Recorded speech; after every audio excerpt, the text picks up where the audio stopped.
ტელევიზია უკვე 10 წლეულებია, რაც ჩვენი ყოველდღიურობის ნაწილია. თუმცა ცოტამ თუ იცის, როგორ დაიწყო ეს ყველაფერი საქართველოში, როგორ განვითარდა მედია და როგორ იქცა ჟურნალისტიკა მნიშვნელოვან ფენომენად ჩვენ საზოგადოებაში.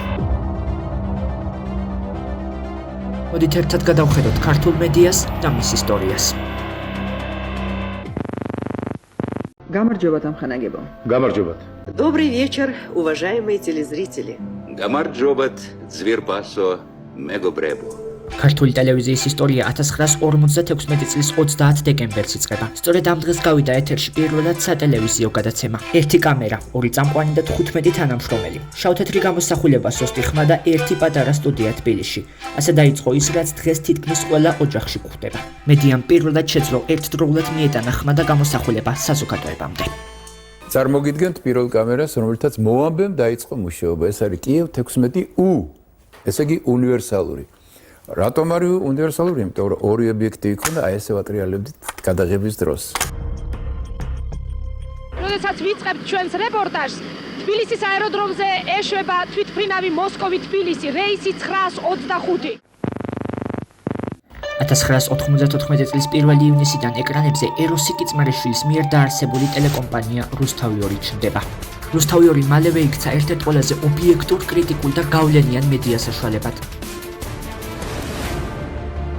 2003 წელი მაუწყებლობას ტელეკომპანია მზე იწყებს, რომელიც ვანო ჩხარტიშვილმა დააფუძნა.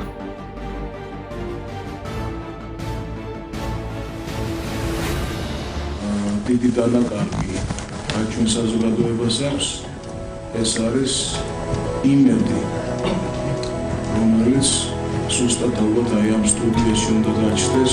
2003 წლის 15 მარტი მაუწყებლობას ბადრი პატარკაციშვილის მიერ დაარსებული ტელეკომპანია იმედი იწყებს. ობიექტურად კრიტიკული, დაბალანსებული, რის გამოც მაყურებელი ენდობოდა. საღამომშვიდობის სამუშაობას განაგრძობს იმედის საინფორმაციო სამსახური. კამერას ხელი არ მოკიდო! კამერას ხელი არ მოკიდო!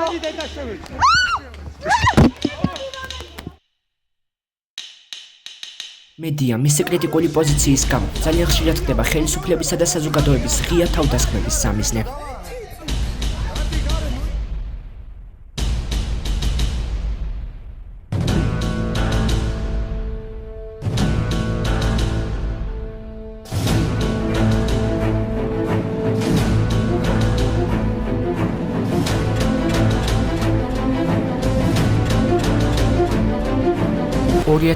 წლის 7 ნოემბერი.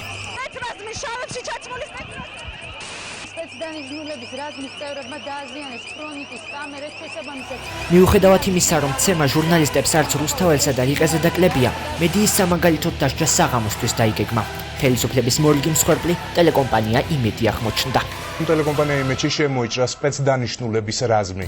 დალეწეს და გაანადგურეს აპარატურა. ტელევიზიის თანამშრომლებს ავტომატური ცეცხლსასროლი იარაღის მიბჯენით და მუქარით ძილს დაწოლა აიძულეს.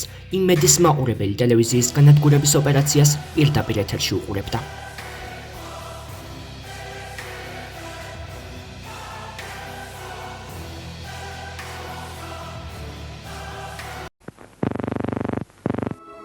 თანამედროვე მედია მრავალფეროვანია. დღეს ვისაც სმარტფონი აქვს, ყველა შეუძლია იყოს ჟურნალისტი. ვისმენთ ბევრ აზრს, ბევრ ხმას და აქ უკვე მაყურებელს სჭირდება უნარი, გამოარჩიოს რა არის სიმართლე და რა არა.